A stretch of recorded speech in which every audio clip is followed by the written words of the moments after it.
Welcome to day 22 of Sparks in the Darkness, the final of the series of Tafshin Peva 5786. I hope that you had a meaningful evening last night.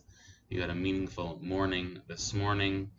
As the fast begins to wane, as we come towards the concluding hours of Tisha B'Av this year, I want to share a story that takes place right before the war, the day after Kristallnacht, the night of broken glass. It was November 10th, 1938, and you see some of the Gestapo came around and they started rounding up some of the rabbinic leaders of the towns.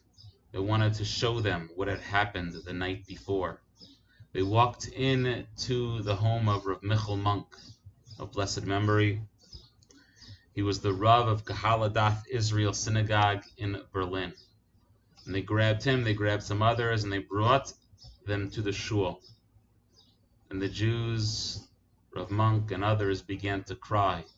They saw the devastation, they saw the destruction, they saw the horrors that had happened not just to their community, but to their shul, their house of worship, the center of their spiritual life there in Berlin.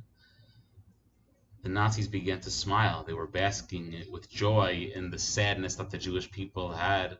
But then, in a split second, among the destruction that they saw behind or near the incinerated Aron Kodesh, they saw a little bit of a light.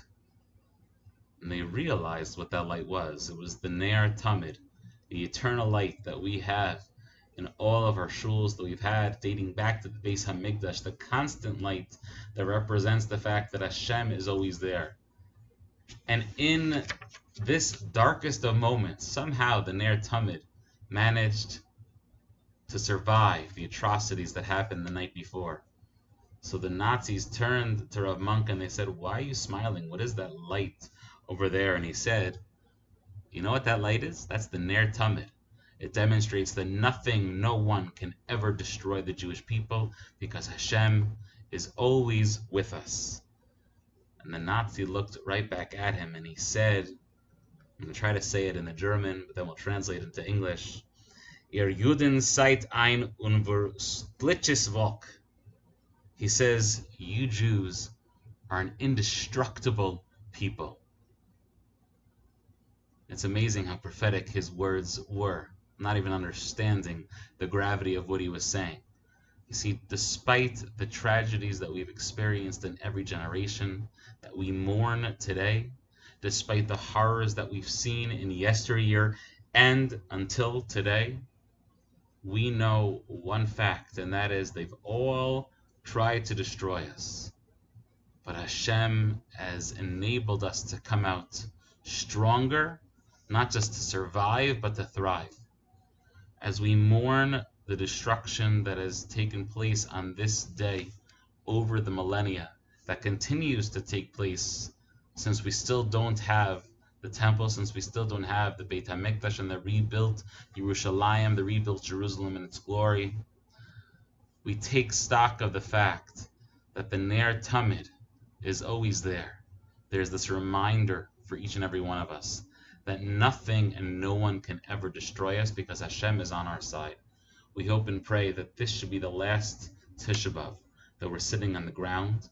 This should be the last year in which we've had to recount the atrocities, the horrors that we've experienced. This should be the last year in which we should ever have to face any sort of anti-Semitism in the world, because, God willing, by Tisha B'Av, this time next year, we should be celebrating in joy over the rebuilding of the Beit HaMikdash, over the rebuilding of Jerusalem, over the rebuilding in full of the Jewish people. And we hope and pray that we get to see the full redemption speedily in our days.